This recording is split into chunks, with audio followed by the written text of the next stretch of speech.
નમસ્કાર મિત્રો, હું શ્રીમાળી તૃપ્તિ ફરી એકવાર તમારું સ્વાગત કરું છું આજના તદ્દન નવા વિડીયોમાં। તો આજે આપણે ફરી એકવાર તમારા માટે સરસ મજાના પ્રશ્નો લઈને આવ્યા છીએ। 1 માર્કના પ્રશ્નો રહેવાના છે। જે પ્રકારે પરીક્ષામાં તમને પ્રશ્નો પૂછવામાં આવે છે ખાલી જગ્યાના સ્વરૂપે પ્રશ્ન અને પછી જવાબ, એક વાક્યમાં જવાબ આપવો એના સ્વરૂપે પૂછાય છે, ખરા ખોટા પૂછાય છે, જોડકા જોડો પૂછાય છે। તો આ બધા જ પ્રશ્નના પ્રકાર જે તમને પૂછાય છે એ રીતે જ આજના આ પ્રશ્નો રહેવાના છે, 1 માર્કના, એ પણ કોમન પદ્ધતિ શાસ્ત્રના। એટલે તમારો કોઈ પણ વિષય છે આજનો આ વિડીયો તો તમારે જોવાનો જ છે અને તમને મદદરૂપ થઈ રહેશે। તો આપણે સમય બગાડ્યા વગર ફટાફટથી વિડીયોને શરૂ કરીએ। અને મારી એક નાનકડી અમથી રિક્વેસ્ટ છે, આટલું સરસ મજાનું કન્ટેન્ટ અમે તમારા માટે લઈને આવીએ છીએ। પહેલાં પણ 2 માર્કનો સરસ મજાનો વિડીયો આપણો પોસ્ટ થઈ ગયો છે, એ પણ તમે જઈને જોઈ લેજો। નિબંધો પણ ઘણા ખાસા મૂકેલા છે, ચર્ચાપત્ર મૂકેલા છે, સંક્ષેપીકરણ મૂકેલું છે, બધું જ તમે આપણી ચેનલમાં જોઈ શકો છો। તો આવા સરસ મજાના કન્ટેન્ટ માટે એક વખત અમારી આ ચેનલને સબસ્ક્રાઇબ જરૂરથી કરી દો। જેવા 50 સબસ્ક્રાઇબર આ વિડીયોથી આપણા પૂરા થશે એવી આની પીડીએફ તમને આપણી ટેલિગ્રામ ચેનલ ઉપર મળી જશે। ઓલરાઈટ, તો ચાલો હવે ટાઈમ બગાડ્યા વગર વિડીયોને શરૂ કરીએ। તો અહીં આપણે વિભાગ વાઇઝ જે છે પ્રશ્નોને ડિવાઇડ કરી દીધા છે જેથી તમને ઇઝી રહે। પહેલો વિભાગ છે એક વાક્યમાં જવાબ આપવાનો। તો એના 30 પ્રશ્નો પહેલાં આપણે જોઈએ। એમાં પહેલો પ્રશ્ન છે, પેડાગોજી શબ્દનો મૂળ અર્થ શું થાય? તો મિત્રો, પેડાગોજી શબ્દનો મૂળ અર્થ થાય છે બાળકને દોરવું અથવા માર્ગદર્શન આપવું। શું થાય? બાળકને દોરવું અથવા માર્ગદર્શન આપવું। શિક્ષણની કઈ પદ્ધતિમાં ઉદાહરણ પરથી નિયમ તરફ જવામાં આવે છે? તો આગમન પદ્ધતિ। ઓકે, આવડવું જ જોવે। ઉદાહરણ પરથી નિયમ કે સિદ્ધાંત તરફ જવું હોય તો આગમન પદ્ધતિ આવે, અને એનું ઊંધું, નિયમ પરથી કે સિદ્ધાંત પરથી તમારે ઉદાહરણ તરફ જવું છે તો કઈ પદ્ધતિ આવશે મિત્રો? નિગમન પદ્ધતિ। હવે તમને એવું પણ પૂછાઈ શકે કે આ નિગમન પદ્ધતિના પ્રણેતા કોણ ગણાય? તો યાદ આવવું જોઈએ આપણને, એરિસ્ટોટલ। ઓકે, નિગમન પદ્ધતિના પ્રણેતા કોણ છે મિત્રો? એરિસ્ટોટલ। ચોથો પ્રશ્ન છે આપણો, માઇક્રો ટીચિંગની શરૂઆત કઈ યુનિવર્સિટીમાં થઈ હતી? તો મિત્રો, માઇક્રો ટીચિંગની શરૂઆત સ્ટેનફોર્ડ યુનિવર્સિટીમાં થઈ હતી। આ સ્ટેનફોર્ડ યુનિવર્સિટીના એક પ્રોફેસરે માઇક્રો ટીચિંગની શરૂઆત કરી હતી, જેમનું નામ છે ડ્વાઇટ એલન। રાઈટ, તો માઇક્રો ટીચિંગની શરૂઆત કઈ યુનિવર્સિટીમાં થઈ હતી? તો સ્ટેનફોર્ડ યુનિવર્સિટીમાં થઈ હતી। સ્ટેનફોર્ડ યુનિવર્સિટીના એક પ્રોફેસરે આની શરૂઆત કરી હતી, અને ત્યારબાદ ભારતમાં અને એમાંય આપણા ગુજરાતમાં કોને માઇક્રો ટીચિંગની શરૂઆત કરી હતી એ તમારે મને કહેવાનું છે। ચાલો, હવે પ્રશ્ન 5 છે, પ્રોજેક્ટ પદ્ધતિના પિતા કોણ છે? પ્રોજેક્ટ પદ્ધતિના પિતા કોણ છે? તો એના પિતા ગણવામાં આવે છે મિત્રો વિલિયમ કિલપેટ્રિકને। ઓકે, પિતા પૂછે અથવા તમને પૂછે પ્રોજેક્ટ પદ્ધતિના પ્રણેતા કોણ છે, તો પણ અહીં જવાબ આવશે William Kilpatrick. Okay, William Kilpatrick. TLMનું પૂરું નામ જણાવો। તો TLMનું આખું નામ છે મિત્રો ટીચિંગ લર્નિંગ મટીરિયલ। અહીં મટીરિયલ તમારે યાદ રાખવાનું છે, અને ટીમાં વિદ્યાર્થીઓને ભૂલ પડે છે, ટીમાં ટીચિંગની જગ્યાએ ટીચર લખી દે છે, તો આપણે એવું બિલકુલ નહીં કરીએ। ટી એટલે ટીચિંગ, અને L એટલે લર્નિંગ, M એટલે મટીરિયલ, ટીચિંગ લર્નિંગ મટીરિયલ, શૈક્ષણિક સાધન સામગ્રી। ઓકે, TLMનું આખું નામ છે ટીચિંગ લર્નિંગ મટીરિયલ। 7મો પ્રશ્ન છે આપણો, બ્લૂમની વર્ગીકરણ વિદ્યાના 3 મુખ્ય ક્ષેત્રો કયા છે? આ એવો પ્રશ્ન છે ને મિત્રો કે લાગ આવે તો 1 માર્કમાં પૂછાય, અને લાગ આવે તો 3 માર્કમાં પણ, આ 2 માર્કમાં પણ પૂછાઈ જાય। ઓકે, 3 માર્કમાં નહીં, 2 માર્કમાં પણ પૂછાઈ જાય। તો બ્લૂમની વર્ગીકરણ વિદ્યાના 3 મુખ્ય ક્ષેત્રો છે, એક જ્ઞાનાત્મક ક્ષેત્ર, બીજું ભાવાત્મક ક્ષેત્ર, અને ત્રીજું ક્રિયાત્મક ક્ષેત્ર। કયા છે? જ્ઞાનાત્મક ક્ષેત્ર, ભાવાત્મક ક્ષેત્ર, અને ત્રીજું ક્રિયાત્મક ક્ષેત્ર। આના પછીનો આપણો 8મો પ્રશ્ન છે, હર્બર્ટની પંચપદીનો પ્રથમ સોપાન કયો છે? તો એનો પ્રથમ સોપાન આવશે મિત્રો વિષયાભિમુખ। યાદ રાખીશું, હર્બર્ટની પંચપદી, જેના આધારે પાઠ આયોજન થાય છે, તો હર્બર્ટની જે પંચપદી છે એનું પ્રથમ સોપાન છે મિત્રો કયું છે? વિષયાભિમુખ। 9મો પ્રશ્ન છે, ડાલ્ટન પ્લાનના પ્રણેતા કોણ હતા? તો ડાલ્ટન પ્લાન છે મિત્રો, એના પ્રણેતા છે હેલન પાર્ક હર્સ્ટ। ઓકે, આ ખાસ યાદ રાખીશું।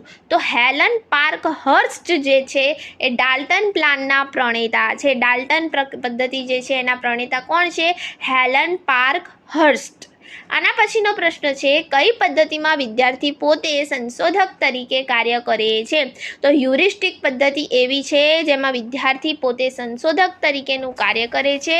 હ્યુરિસ્ટિક પદ્ધતિ એવી છે કે જેમાં વિદ્યાર્થી પોતે શોધે છે, સંશોધક તરીકેનું શું કરે છે મિત્રો? કાર્ય કરે છે. એના પ્રણેતા તમને પૂછે તો યાદ રાખીશું આર્મસ્ટ્રોંગ. હ્યુરિસ્ટિક પદ્ધતિના પ્રણેતા છે આર્મસ્ટ્રોંગ. અને હ્યુરિસ્ટિક પદ્ધતિમાં વિદ્યાર્થી શું કરે છે? પોતે સંશોધન કરે છે, પોતે સ્વયં શોધ કરે છે. 11મો પ્રશ્ન છે, શિક્ષણના મુખ્ય 3 ધ્રુવો કયા છે? તો 3 ધ્રુવો આવશે મિત્રો, શિક્ષક, વિદ્યાર્થી અને અભ્યાસક્રમ. ઓકે, શિક્ષણના મુખ્ય 3 ધ્રુવો પૂછે તો શિક્ષક, વિદ્યાર્થી અને અભ્યાસક્રમ. આના પછીનો પ્રશ્ન છે, કેળવણી એ ત્રિધ્રુવી પ્રક્રિયા છે એવું કોણે કહ્યું હતું? તો એવું કહેનાર છે જ્હોન ડ્યુઈ. કોણ છે? જ્હોન ડ્યુઈ. કેળવણી એ ત્રિધ્રુવી પ્રક્રિયા છે એવું કહેનાર છે જ્હોન ડ્યુઈ. જ્હોન ડ્યુઈએ કહ્યું હતું. અને કેળવણીને દ્વિધ્રુવીય કહેનાર છે એડમ્સ. બંને યાદ રાખવાનું છે. દ્વિધ્રુવીય કોને કહ્યું? એડમ્સ. અને જ્હોન ડ્યુઈએ શું કહ્યું? ભાઈ કેળવણી કેવી છે? ત્રિધ્રુવીય પ્રક્રિયા છે. આના પછીનો પ્રશ્ન છે, મૂલ્યાંકનના મુખ્ય 2 પ્રકારો કયા છે? તો 2 આવશે. એક તો રચનાત્મક મૂલ્યાંકન, ઓકે, અને બીજું છે સત્રાંત સંકલિત મૂલ્યાંકન. એક આવશે રચનાત્મક મૂલ્યાંકન અને બીજું છે સત્રાંત સંકલિત મૂલ્યાંકન. આ બંનેનો તફાવત તમને 2 માર્કમાં કદાચ પૂછી શકે છે, યાદ રાખી લેવાનો છે. 14મો પ્રશ્ન છે, પાઠ આયોજનનો મુખ્ય ઉદ્દેશ્ય શું છે? પાઠ આયોજનનો મુખ્ય ઉદ્દેશ્ય શું છે? તો શિક્ષણ કાર્યને વ્યવસ્થિત અને ઉદ્દેશ્યપૂર્ણ બનાવવું એનો મુખ્ય ઉદ્દેશ્ય છે. પાઠ આયોજનનો મુખ્ય ઉદ્દેશ્ય શું છે? શિક્ષણ કાર્યને વ્યવસ્થિત અને ઉદ્દેશ્યપૂર્ણ બનાવવું. કિન્ડરગાર્ટન પદ્ધતિના જનક કોણ છે? તો ફ્રોબેલ. કોણ છે મિત્રો? ફ્રોબેલ. લર્નિંગ બાય ડુઈંગ નો સિદ્ધાંત કોણે આપ્યો? તો જ્હોન ડ્યુઈએ આપ્યો. લર્નિંગ બાય ડુઈંગ જે પ્રોજેક્ટ પદ્ધતિની અંતર્ગત આવે છે. ઓકે, તો લર્નિંગ બાય ડુઈંગનો સિદ્ધાંત આપનાર છે જ્હોન ડ્યુઈ. 17મો પ્રશ્ન, નિદાન કસોટીનો મુખ્ય હેતુ શું છે? તો વિદ્યાર્થીઓની શિક્ષણમાં રહેલી કચાશ કે મુશ્કેલીઓ જાણવી. એટલે નિદાન કસોટીનો શું છે? મુખ્ય હેતુ છે, મુખ્ય ઉદ્દેશ્ય છે નિદાન કસોટીનો. વિદ્યાર્થીઓના શિક્ષણમાં જે કચાશ રહેલી છે, કચાશ એને જાણવી એ નિદાન કસોટીનો મુખ્ય ઉદ્દેશ્ય છે. અને ખાસ યાદ રાખવું કે નિદાન કર્યા પછી શું આવે? ઉપચાર આવે. એટલે પહેલાં નિદાન કસોટી થશે, પછી ઉપચારાત્મક કાર્ય થશે. આના પછીનો 18મો પ્રશ્ન, કઈ પદ્ધતિમાં સૌથી વધુ સમય બચે છે અને અભ્યાસક્રમ ઝડપથી પૂરો થાય છે? તો વ્યાખ્યાયન પદ્ધતિ. કઈ પદ્ધતિ આવશે મિત્રો? વ્યાખ્યાયન પદ્ધતિ. સૌથી વધુ સમય બચે છે અને અભ્યાસક્રમ ઝડપથી પૂરો થાય. Lecture method. શિક્ષક બોલે જાય છે અને વિદ્યાર્થી સાંભળે જાય છે. વિદ્યાર્થી માત્ર શું છે? શ્રોતા તરીકે છે. અને શિક્ષક જે છે અહીં પ્રભાવી થાય છે. શિક્ષક કેન્દ્રી પદ્ધતિ છે વ્યાખ્યાયન પદ્ધતિ. તો એમાં અભ્યાસક્રમ સૌથી ઝડપે પૂરો થાય છે. 19મો પ્રશ્ન છે, વર્ગખંડમાં પ્રશ્ન પૂછવાનું કૌશલ્ય શા માટે જરૂરી છે? તો વિદ્યાર્થીઓની જિજ્ઞાસા જગાડવા અને ધ્યાન કેન્દ્રિત કરવા. પ્રશ્ન પૂછશો તો ક્યાંક વિદ્યાર્થીને ધ્યાન રહેશે કે હવે કદાચ મને શિક્ષક જે છે બીજો પ્રશ્ન હવે મારો વારો આવશે અને ટીચર મને પૂછશે. એટલે વિદ્યાર્થીનું શું થશે? ધ્યાન કેન્દ્રિત થશે કે હવે ધ્યાનથી ભણશે. તો વર્ગખંડમાં પ્રશ્ન પૂછવાનું કૌશલ્ય શા માટે જરૂરી છે? તો વિદ્યાર્થીઓની જિજ્ઞાસા જગાડવા અને ધ્યાન કેન્દ્રિત કરવા. 20મો પ્રશ્ન, જ્ઞાત પરથી અજ્ઞાત તરફ એ શું છે? તો અધ્યાપનનું સૂત્ર છે. શું છે મિત્રો? એક સૂત્ર છે અધ્યાપનનું. જ્ઞાત પરથી અજ્ઞાત તરફ, જ્ઞાત પરથી અજ્ઞાત તરફ એ અધ્યાપનનું એક સૂત્ર છે. ઓકે, કે વિદ્યાર્થી જે વસ્તુ જાણે છે એના પરથી એને કોઈ એવી વસ્તુ તરફ લઈ જવો કે જેના વિશે પહેલાં નહોતો જાણતો, તો પૂર્વ જ્ઞાન સાથે નવા જ્ઞાનને જોડવું. એટલે જ્ઞાત પરથી અજ્ઞાત તરફ જવું. હવે 21મો પ્રશ્ન છે, માઇક્રો ટીચિંગના એક ચક્રનો કુલ સમય કેટલો હોય છે? આ પૂછાઈ ગયેલો પ્રશ્ન છે. 36 મિનિટનો હોય છે. મેઇન્સમાં જ પૂછાયો હતો. તો માઇક્રો ટીચિંગના એક ચક્રનો કુલ સમય કેટલો હોય છે મિત્રો? 36 મિનિટનો હોય છે. આના પછીનો આપણે 22મો પ્રશ્ન જોઈએ. સામાજિક વિજ્ઞાન માટે સૌથી ઉત્તમ પદ્ધતિ કઈ ગણાય? તો નિરીક્ષિત અભ્યાસ અથવા સંલગ્ન પદ્ધતિ. કઈ ગણાય? નિરીક્ષિત અભ્યાસ અથવા સંલગ્ન પદ્ધતિ એ સામાજિક વિજ્ઞાન માટે સૌથી ઉત્તમ પદ્ધતિ છે. નિરીક્ષિત અભ્યાસ અથવા સંલગ્ન પદ્ધતિ. ભાષા શિક્ષણમાં શ્રવણ કૌશલ્યનો વિકાસ કરવા માટે કયું સાધન શ્રેષ્ઠ છે? તો ટેપ રેકોર્ડર અથવા રેડિયો. કયું શ્રેષ્ઠ છે? ટેપ રેકોર્ડર અથવા રેડિયો. એકમ આયોજનના પ્રણેતા કોણ છે? તો મોરિસન. કોણ છે એકમ આયોજનના પ્રણેતા? મોરિસન. મોરિસન. કોણ છે? મોરિસન. તો એકમ આયોજનના પ્રણેતા છે મોરિસન. યાદ રાખીશું, મોરિસન એકમ આયોજનના યુનિટ પ્લાનના પ્રણેતા છે. ઓકે, એકમ આયોજનના પ્રણેતા ઊંઘમાં પણ પૂછે તો પણ આવડવું જોઈએ. મોરિસન. મોરિસને એકમ આયોજન આપ્યું. મોરિસન. ઓકે, મોરિસને એકમ આયોજન આપ્યું. બ્લુપ્રિન્ટનો ઉપયોગ શા માટે થાય છે? તો પ્રશ્નપત્રની રચનાને સંતુલિત બનાવવા માટે થાય છે. પ્રશ્નપત્રની રચના છે એને સંતુલિત બનાવવા માટે, જે પ્રકારે આપણને પણ પ્રશ્નપત્ર માટે એક સરસ મજાની બ્લુપ્રિન્ટ આપેલી છે કે આ પ્રકારના પ્રશ્ન હશે, એ રીતે જે પ્રશ્નપત્રની રચના છે એને સંતુલિત કરવા માટે બ્લુપ્રિન્ટનો ઉપયોગ થાય છે. પ્રોગ્રામેબલ લર્નિંગ અભિક્રમિક અધ્યયન સાથે કોનું નામ જોડાયેલું છે? તો BF સ્કિનર. કોનું નામ જોડાયેલું છે? અભિક્રમિક અધ્યયન સાથે BF સ્કિનરનું નામ જોડાયેલું છે. 27મો પ્રશ્ન છે, શિક્ષણની કઈ પદ્ધતિ મનોવૈજ્ઞાનિક દ્રષ્ટિએ સૌથી ચડિયાતી છે? તો પ્રયોગ પદ્ધતિ, પ્રોજેક્ટ પદ્ધતિ. સૌથી ચડિયાતી વિદ્યાર્થી કેન્દ્રિત પદ્ધતિ. ઓકે, પ્રયોગ પદ્ધતિ અથવા પ્રોજેક્ટ પદ્ધતિ. શિક્ષણની કઈ પદ્ધતિ મનોવૈજ્ઞાનિક દ્રષ્ટિએ સૌથી વધુ ચડિયાતી છે મિત્રો? પ્રયોગ પદ્ધતિ અથવા પ્રોજેક્ટ પદ્ધતિ. CCEનું પૂરું નામ મોસ્ટ IMP પૂછાઈ શકે છે, યાદ રાખવાનું. ઓકે, તો કન્ટિન્યુઅસ એન્ડ કમ્પ્રેહેન્સિવ ઇવોલ્યુશન. સતત અને વ્યાપક મૂલ્યાંકન. ઓકે, સતત અને વ્યાપક મૂલ્યાંકન. Continuous and comprehensive evolution. Continuous and comprehensive evolution. સતત અને વ્યાપક મૂલ્યાંકન. શિક્ષણમાં શ્યામ ફલકને શું કહેવામાં આવે છે? તો શિક્ષણનો જે શિક્ષક છે એનો જમણો હાથ, શ્યામ ફલક, કાળું પાટિયું આપણું.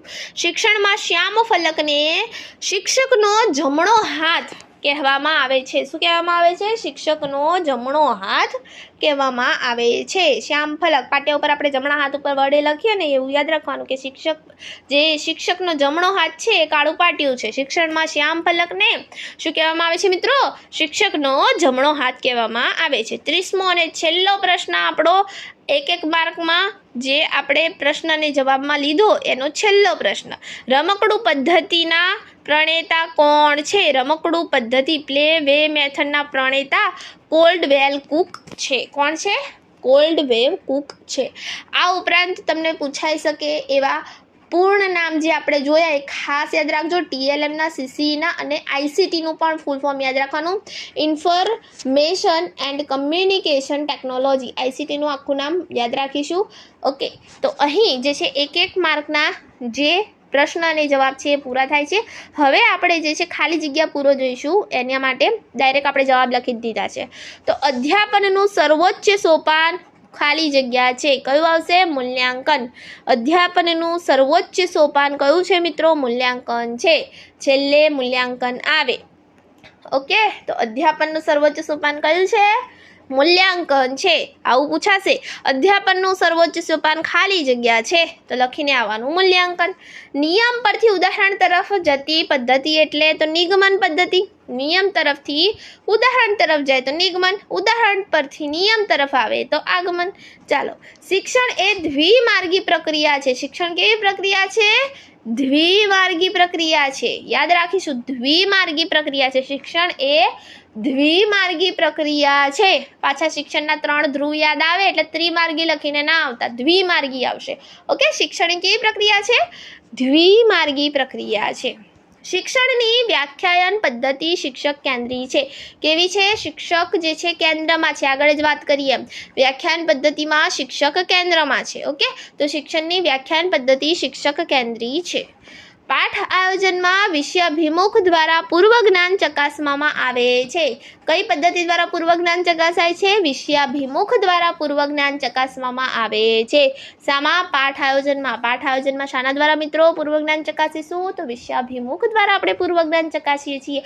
બાળકને કેટલું આવડે છે?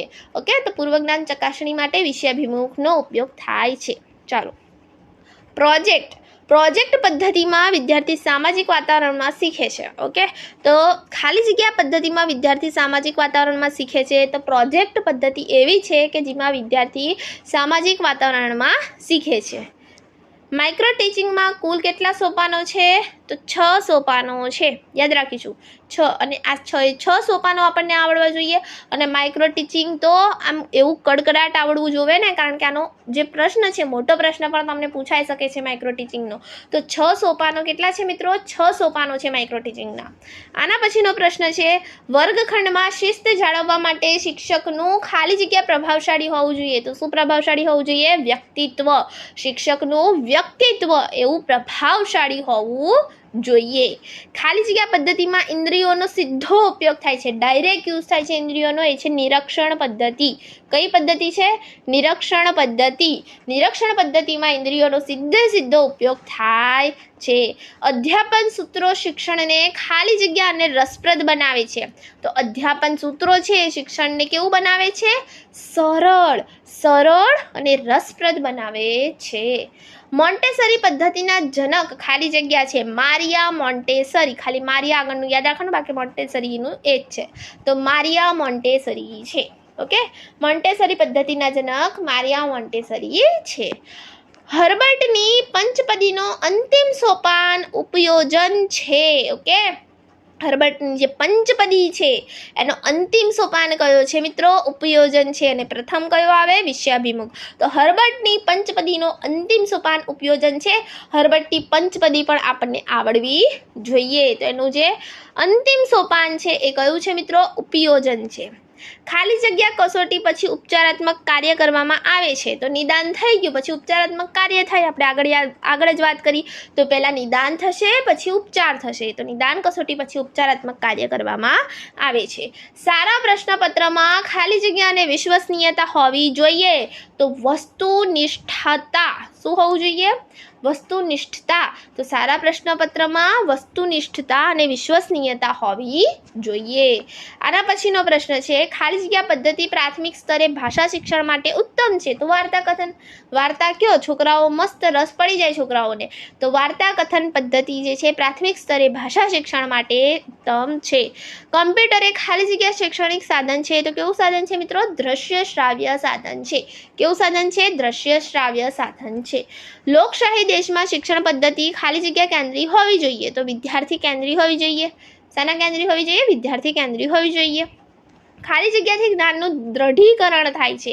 તો પુનરાવર્તન, જેટલું પુનરાવર્તન કરશો એટલું તમને જ્ઞાનનું શું થશે? દ્રઢીકરણ થશે. હાલ તમારી પરીક્ષા નજીક આવી રહી છે, તમે જેટલું વધારે પુનરાવર્તન કરશો, જેટલું વધારે રિવિઝન કરશો, એટલું વધારે તમારું શું થશે? દ્રઢીકરણ થશે. આ વિડીયો તમે જેટલી વધારે વાર જોશો એટલી વખત તમારું શું થશે? દ્રઢીકરણ થશે. તો પુનરાવર્તનથી જ્ઞાનનું શું થાય છે? દ્રઢીકરણ થાય છે. ક્ષેત્ર મુલાકાત એ ખાલી જગ્યા વિષય માટે સૌથી વધુ ઉપયોગી છે. તો સામાજિક વિજ્ઞાન, તમને ખ્યાલ હશે, સામાજિક વિજ્ઞાન માટે ક્ષેત્ર મુલાકાત એ જે છે સૌથી વધુ ઉપયોગી માને છે. જે તે ક્ષેત્રની મુલાકાત કરવી એ સામાજિક વિજ્ઞાન માટે સૌથી વધુ ઉપયોગી બની રહે છે. આના પછીનો 20મો પ્રશ્ન છે, શિક્ષણમાં આધુનિક ટેકનોલોજીના ઉપયોગને ખાલી જગ્યા કહેવાય છે. તો શું કહેવાય? આઈસીટી. આઈસીટીનું આખું નામ ઇન્ફોર્મેશન એન્ડ કમ્યુનિકેશન ટેકનોલોજી. યાદ રાખવાનું છે, ઇન્ફોર્મેશન એન્ડ કમ્યુનિકેશન ટેકનોલોજી. તો શિક્ષણમાં આધુનિક ટેકનોલોજીનો ઉપયોગને ખાલી જગ્યા કહેવાય છે. તો આઈસીટી. ઓકે, ચાલો હવે જોઈશું આપણે વિભાગ 3, જેમાં આપણે ખરા ખોટા જોઈશું. ઓકે, ખરા ખોટા પૂછાય છે પરીક્ષામાં. તો આપણે જોઈએ. પહેલું છે, આગમન પદ્ધતિ મનોવૈજ્ઞાનિક પદ્ધતિ નથી. તો ખોટું. મનોવૈજ્ઞાનિક પદ્ધતિ છે. ઓકે, તો આગમન પદ્ધતિ એ મનોવૈજ્ઞાનિક પદ્ધતિ છે. હવે બીજું છે, પ્રોજેક્ટ પદ્ધતિ જ્હોન ડ્યુઈના વિચાર પર આધારિત છે. તો સાચી વાત. ઓકે, પ્રોજેક્ટ પદ્ધતિ એ જ્હોન ડ્યુઈના વિચાર પર આધારિત છે.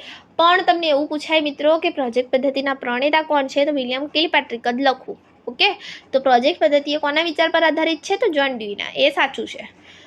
માઇક્રો ટીચિંગ આખા વર્ગ સામે કરવામાં આવે છે. તો ખોટું.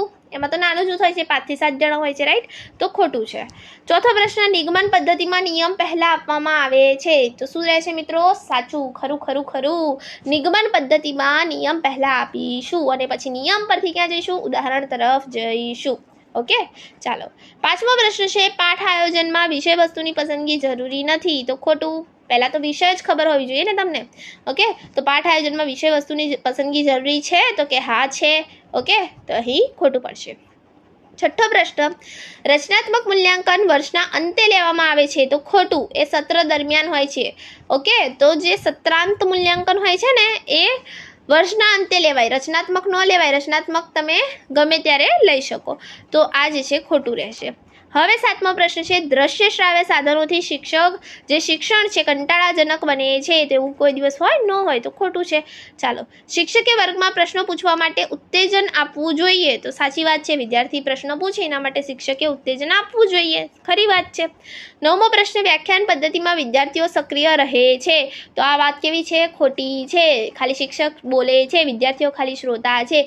વિદ્યાર્થી મનથી ક્યાંય પહોંચી ગયો હોય આપણને ખબર ન હોય, તો વ્યાખ્યાન પદ્ધતિમાં વિદ્યાર્થી સક્રિય રહે છે, આ વાત ખોટી છે. ઓકે, ચાલો. 10મો પ્રશ્ન છે, એકમ આયોજન એ દૈનિક પાઠ આયોજન કરતાં મોટું હોય છે, તો ખરું. ઓકે, એકમ આયોજન જે છે એ દૈનિક પાઠ આયોજન કરતાં કેવું હોવાનું? મોટું હોવાનું, કારણ કે દૈનિક પાઠ આયોજનમાં તમે જે તે ખાલી પીરિયડનો પાઠ બનાવશો. ઓકે, તો આની અંદર જે છે આ વાત ખરી છે. હર્બર્ટની જે પંચપદી છે એમાં 5 સોપાનો છે, તો સાચી વાત છે ભાઈ. 12મો પ્રશ્ન, શૈક્ષણિક સાધનો એ શિક્ષકનું સ્થાન લઈ શકે છે, તો તદ્દન ખોટી વાત. ઓકે, શૈક્ષણિક સાધનો એ શિક્ષકનું સ્થાન લઈ શકતા નથી. 13મો પ્રશ્ન છે, CCE માત્ર પરીક્ષાના ગુણ પર ભાર મૂકે છે, તો આ ખોટી વાત છે. CCE નો અર્થ શું થાય? CCE નો અર્થ શું થાય મિત્રો? તો કન્ટિન્યુઅસ એન્ડ કોમ્પ્રેહેન્સિવ ઇવોલ્યુશન, સતત અને સર્વગ્રાહી મૂલ્યાંકન. એટલે શિક્ષણ તથા જે સહશિક્ષણ પ્રવૃત્તિઓ છે એના પણ બાળકને માર્ક્સ મળે છે, એના પણ વિદ્યાર્થીને માર્ક્સ મળે છે. સહશિક્ષણ પ્રવૃત્તિઓ જેવી રમતગમત એના પણ માર્ક્સ મળે છે. એટલે CCE જે છે માત્ર પરીક્ષાના ગુણ પર ભાર મૂકે છે, એ વાત ખોટી છે. આ વસ્તુ ખાસ યાદ રાખવાની. CCE નું આખું નામ ખાસ યાદ રાખીશું, continuous and comprehensive evolution. Continuous and comprehensive evolution, સતત અને સર્વગ્રાહી મૂલ્યાંકન. ચાલો, હવે 14મો પ્રશ્ન જોઈએ. અધ્યાપન કાર્ય પૂર્વ આયોજન અનિવાર્ય છે. અધ્યાપન કાર્ય પૂર્વે આયોજન અનિવાર્ય છે, તો ખરી વાત છે. આયોજન કરીને જ જવું જોઈએ, એ જ સાચો શિક્ષક. તો અધ્યાપન કાર્ય પૂર્વે આયોજન કેવું છે? અનિવાર્ય છે. 15મો પ્રશ્ન, પદ્ધતિશાસ્ત્ર માત્ર કવિતા શીખવવા માટે જ છે, તો ખોટું છે. ઓકે, એવું નથી કે માત્ર કવિતા જ શીખવી શકાય. ચાલો, હ્યુરિસ્ટિક પદ્ધતિમાં શિક્ષક માત્ર માર્ગદર્શક છે, તો ખરું. ઓકે, હ્યુરિસ્ટિક પદ્ધતિમાં જે વિદ્યાર્થી છે એ કેન્દ્ર સ્થાને છે. ફરી એકવાર, હ્યુરિસ્ટિક પદ્ધતિ કોણે આપી? એના પ્રણેતા તો આર્મસ્ટ્રોંગ. ગણિત વિજ્ઞાનવાળા ખાસ ગોખી લે હ્યુરિસ્ટિક પદ્ધતિ. અને હ્યુરિસ્ટિક પદ્ધતિમાં શિક્ષક માત્ર માર્ગદર્શક છે, એ વાત કેવી છે? ખરી છે. ખરી છે. વિદ્યાર્થી કેન્દ્રિત પદ્ધતિ છે, વિદ્યાર્થી કેન્દ્ર સ્થાને છે. ઓકે, તો અહીં હ્યુરિસ્ટિક પદ્ધતિ ખાસ તમને આવડવી જોઈએ. હવે આગળ વાત કરીએ, પૂર્વ જ્ઞાન વગર નવું જ્ઞાન આપવું સરળ છે, તો ખોટું. વિદ્યાર્થી પાસે કોઈ પૂર્વ જ્ઞાન ન હોય ને તમે નવું જ્ઞાન આપે જાઓ, તો એ વાત કેવી છે? તદ્દન ખોટી છે. ચાલો, ગણિત શિક્ષણમાં નિગમન પદ્ધતિ વધુ વપરાય છે, તો સાચી વાત છે. ગણિત જે શિક્ષણ છે એમાં નિગમન પદ્ધતિ વધુ વપરાય છે. નિયમ પરથી પછી ઉદાહરણ તરફ જવાય છે. વિદ્યાર્થીને કોઈ પણ સૂત્ર આપી દેવાનું હોય છે અને પછી એની ઉપરથી અલગ અલગ દાખલા ગણવામાં આવે છે. તો ગણિત શિક્ષણમાં નિગમન પરથી જે છે આપણે જઈએ છીએ ઉદાહરણ તરફ, તો આ પદ્ધતિ કેવી છે? વધુ વપરાય છે. પ્રદર્શન પદ્ધતિ વિજ્ઞાન માટે ઉપયોગી છે, તો ખરી વાત. જે પ્રદર્શન છે એ પદ્ધતિ વિજ્ઞાન માટે ઉપયોગી છે. તમે કદાચ વિજ્ઞાનની લેબ જોઈ હોય તો તમને ખબર હશે કે આ પ્રદર્શની માટે અમુક જે છે સાધનો ને બધું મૂકેલું હોય છે. તો એના પરથી વિદ્યાર્થીને ભલે એ અમૂર્ત ખ્યાલ છે એક પ્રકારનો, છતાં પણ એ વસ્તુ જોઈને વિદ્યાર્થીને ખ્યાલ આવે છે કે હા ભાઈ, મનુષ્યનું કંકાલ તંત્ર આવું હશે. તો જે પ્રદર્શન પદ્ધતિ છે એક જોતાં વિજ્ઞાન માટે વધુ ઉપયોગી છે, આ વાત ખરી છે. ચાલો આગળ 20મો પ્રશ્ન, નબળા વિદ્યાર્થીઓ માટે ઉપચારાત્મક શિક્ષણ જરૂરી છે, તો ખરી વાત છે. ઉપચારાત્મક શિક્ષણ નબળા વિદ્યાર્થીઓ માટે કેવું છે? જરૂરી છે. હવે જોડકા જોડીશું. ડાયરેક્ટ આપણે અહીં મોટા ભાગે જવાબ આપી જ દીધા છે. ફટાફટથી હવે જોડકા જોડવાના 10 જ જોડકા છે આજના આ વિડીયોમાં. ફટાફટથી પતાવીએ. પ્રોજેક્ટ પદ્ધતિ કોણે આપી? તો કિલપેટ્રિક. કોણે આપી પ્રોજેક્ટ પદ્ધતિ મિત્રો? કિલપેટ્રિકે આપી. કિન્ડરગાર્ટન પદ્ધતિ તમને આપનાર છે ફ્રોબેલ. કોણ છે? ફ્રોબેલ. પ્રોજેક્ટ પદ્ધતિ આપનાર કિલપેટ્રિક. કિન્ડરગાર્ટન પદ્ધતિ આપનાર છે તમને ફ્રોબેલ. ડાલ્ટન પદ્ધતિ આપનાર હેલન પાર્કહર્સ્ટ. યાદ રાખીશું. પ્રોજેક્ટ પદ્ધતિ કિલપેટ્રિક, કિન્ડરગાર્ટન ફ્રોબેલ, ડાલ્ટન પદ્ધતિ હેલન પાર્કહર્સ્ટ. ઓકે, ડાલ્ટન પદ્ધતિ કોણે આપી મિત્રો? હેલન પાર્કહર્સ્ટ. એકમ આયોજન મોરિસન. એકમ આયોજન કોના દ્વારા આપવામાં આવ્યું છે? મોરિસન દ્વારા. અને અહીં માઇક્રો ટીચિંગ તમને આપનાર છે ડ્વાઇટ એલન. રમત પદ્ધતિ આપનાર છે કોલ્ડવેલ કુક. ઓકે, રમત પદ્ધતિમાં અહીં જે છે કોલ્ડવેલ કુક છે. કોણ છે? કોલ્ડવેલ કુક. અને કિન્ડરગાર્ટન પૂછે તો ફ્રોબેલ લખીને આવવાનું. તો રમત પદ્ધતિ છે કોલ્ડવેલ કુક. પંચપદી તમને આપનાર છે હર્બર્ટ. ક્રમિક અભિક્રમિક જે સિદ્ધાંત છે, અધ્યયન છે, એ આપનાર છે BF સ્કિનર. હ્યુરિસ્ટિક પદ્ધતિ આર્મસ્ટ્રોંગ. આગળ વાત કરીએ આપણે. બુદ્ધિઆંકનો ખ્યાલ આપનાર છે વિલિયમ સ્ટર્ન. ઓકે, યાદ રાખીશું. બુદ્ધિઆંકનો IQ નો ખ્યાલ આપણને આપ્યો વિલિયમ સ્ટર્ને. ફરી એકવાર જોઈ લઈએ બધા જ જોડકા ઇમ્પોર્ટન્ટ છે, યાદ રાખીશું. પ્રોજેક્ટ પદ્ધતિ આપનાર છે કિલપેટ્રિક. કિન્ડરગાર્ટન આપી ફ્રોબેલે. ડાલ્ટન પદ્ધતિ આપી હેલન પાર્કહર્સ્ટ. એકમ આયોજન આપ્યું મોરિસને. પછી માઇક્રો ટીચિંગ આપી ડ્વાઇટ એલને. રમત પદ્ધતિ આપી મિત્રો કોલ્ડવેલ કુકે. પંચપદી આપી હર્બર્ટે. ક્રમિક અભિક્રમિક જે આ રમત પદ્ધતિ છે એમાં ઘણી જગ્યાએ ફ્રોબેલ લખેલું છે, તો તમે ફ્રોબેલ લખીને આવો. અમુક પ્રકાશનોમાં છે તો પણ કશો વાંધો નથી, કારણ કે આ જે રમત પદ્ધતિ છે એ આપી ભલે કોલ્ડવેલ કુકે છે, પણ એને પ્રચાર કરી, પ્રસિદ્ધ કરી ફ્રોબેલે છે. ઓકે, તો રમત પદ્ધતિ જે છે કોલ્ડવેલ કુક, આપણે અહીં જો એ લખ્યું હોય તો સારું રહે. તો રમત પદ્ધતિ આપનાર છે કોલ્ડવેલ કુક. પંચપદી છે હર્બર્ટ. ક્રમિક અભિક્રમિત અધ્યયન છે BF સ્કિનર. હ્યુરિસ્ટિક પદ્ધતિ છે આર્મસ્ટ્રોંગ. બુદ્ધિઆંકનો ખ્યાલ આપ્યો છે વિલિયમ સ્ટર્ને. ઓકે, તો અહીં આપણો આ સરસ મજાનો વિડીયો પૂરો થાય છે. હું આશા રાખું છું કે આજનો આ વિડીયો તમને ખૂબ જ હેલ્પફુલ થઈ રહેશે. તો મળતા રહીશું મિત્રો આવા જ નવા વિડીયો સાથે. Thank you friends. Keep watching, keep learning.